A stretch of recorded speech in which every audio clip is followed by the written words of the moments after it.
And we're back here on A to Z with Mark Zinno, John Michaels in for Z today here on Locked On Atlanta. Having a great time talking about everything that's going on. Interesting conversation we can continue about the University of Georgia and the SEC schedules and everything else. But last night we had the NBA Finals game number 1, Boston and Golden State. And Boston able to come up with a huge victory over Golden State yesterday, led by Al Horford. It's hilarious to see Al Horford go for the game that he had last night. 26 points, 6 rebounds, 9 for 12 from downtown, had an unbelievable game shooting the basketball, and Boston has a huge comeback and an upset over Golden State in game number 1.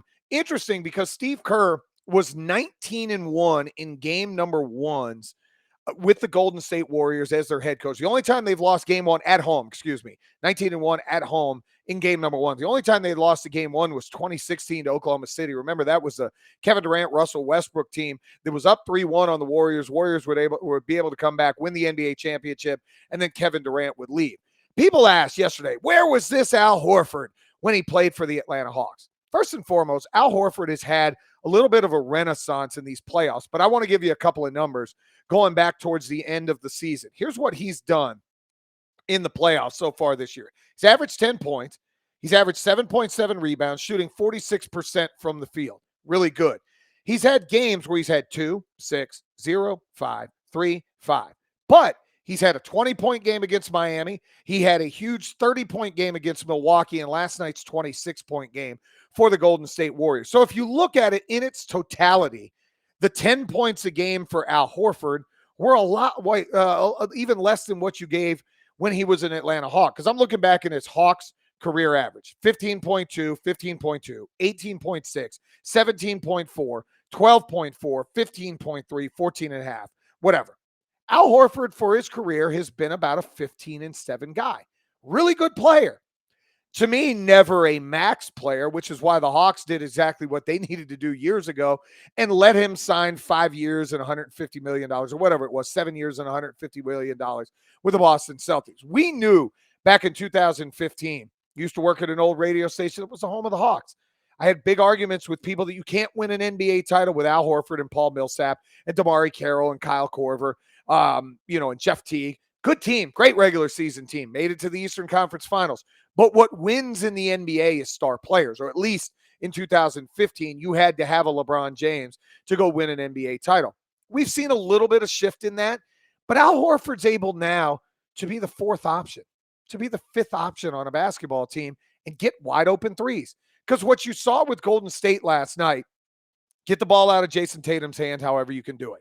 Jaylen Brown was really bad in the first half. He was great in the second half. But you try to eliminate those guys first and foremost. And if you eliminate those guys first and foremost, then you allow Peyton Pritchard. You allow Marcus Smart. You allow Al Horford. Let those guys shoot jump shots. And in a make or miss league, Derek White last night goes bananas again. In a make or miss league, you live with that. But let's not get caught up in the moment, Hawks fans, where it's, oh my goodness, where's this Al Horford? Where was he in Atlanta? He had those moments in Atlanta, but on average, he was a 15-7 guy. In the playoffs right now, he's a 10-7 guy who's really had 3 good games throughout a 14 or 20 game schedule, however many games Boston has played, probably more than 20. You had 4 against Brooklyn. You had 7 against Milwaukee, 7 against Miami. So I said 18. So 19 games. I was pretty close.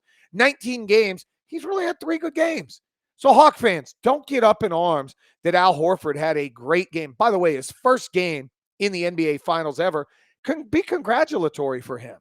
Just say, look, we are very happy that Al Horford has been able to go out and play some really good basketball. Now, I hate it that he's doing it with the Boston Celtics. I don't think anybody here in Atlanta or really outside of the city of Boston wants the Celtics to win. Second part to this with the NBA real quick. Can we stop the early narratives about putting people in the GOAT discussion? Steph Curry is one of the top 15 players in the history of the NBA. Simple and plain. One of the top 15 players ever. But I saw the people on the 4-Letter Network come out this week and go, well, if Steph Curry wins the game or wins the series, is he better than LeBron? Can we stop that?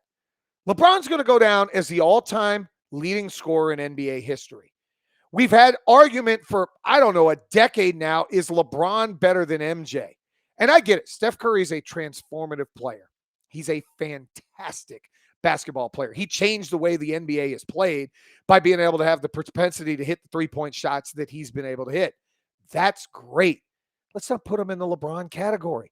Being top 15 in the history of the game, maybe even top 10. You could argue Steph Curry might be a top 10 player all time. It's not a bad thing, but he's not LeBron James. So let's stop with that early and quick narrative the way that it's gone down. We don't need to have that. Second thing, and ESPN's been really big for doing this for years. I remember 2005, USC's going for back-to-back titles in college football. And ESPN comes out with a narrative. If they beat Texas, they're the greatest dynasty ever. Or is this the greatest team in the history of college football? The problem is they had to win that last game. Let's not push the Golden State Warriors. And I get it. 6 out of 8 finals appearances, unbelievable. If Draymond Green doesn't punch a Cleveland player in the nuts, they probably have an extra NBA championship. If Kevin Durant doesn't tear his Achilles and Klay Thompson tear up his knee, they probably beat the Toronto Raptors and have another NBA championship. Those things happen. It's part of what happens in basketball. Stop pushing the narrative. And let's, for once, as the city of Atlanta, let's not try to live in a glass chamber where we look and we go, you know what, Al Horford did his thing. Why didn't this happen with the Atlanta Hawks? What we should be looking at when it comes to the Atlanta Hawks is, how do you compete with Milwaukee? How do you compete with Boston? How do you compete with Miami? How do you compete with Philadelphia? How do you possibly compete with a healthy Brooklyn? How are you better than the Chicago Bulls? Those are questions Travis Schlenk's got to answer when it gets to this offseason. Truthfully, they have to be players. I've seen multiple articles come out over the last couple of weeks. Who's touchable or untouchable with the Atlanta Hawks? One. There's one player who's untouchable. His name's Trae Young. Let's not kid ourselves. I like DeAndre Hunter as a player. Injured a lot. Outside of a 31-point game in the closeout game against Miami in the opening round of the playoffs, he's not a true number 2. He's an inconsistent offensive player. Can he be a number 2? Absolutely. Is he right now? No. You just went to the Eastern Conference Finals a year ago with a banged-up DeAndre Hunter for most of the year. I'm sorry, Kevin Huerter, movable. Danilo Gallinari, tradable. John Collins, tradable. Clint Capella, bye-bye. These guys are all movable if the right piece comes along. If I'm the Atlanta Hawks, and I'm not, if I'm Travis Schlenk, and I'm not, I'm going after a DeAndre Ayton. I'm going after a Donovan Mitchell. I'm swinging for the fences with Bradley Beal, and everybody is up for grabs. You turn Cam Reddish into a mediocre draft choice and Kevin Knox, who probably will not be on the team. Why would I hold on to assets for a team that was in the play-in round and ended up basically being a group that got blown out in the first? They're a Trae Young floater and a great fourth quarter from being swept in the first round of the playoffs as an 8 seed. Everybody on this basketball team, not named Trae Young, is expendable. When we get back, this guy might be the shot in the arm the Atlanta Braves need, and this guy might be on the move when it comes to the Atlanta Falcons. John Michaels in for Mark Zinno here on A to Z on Locked On Sports.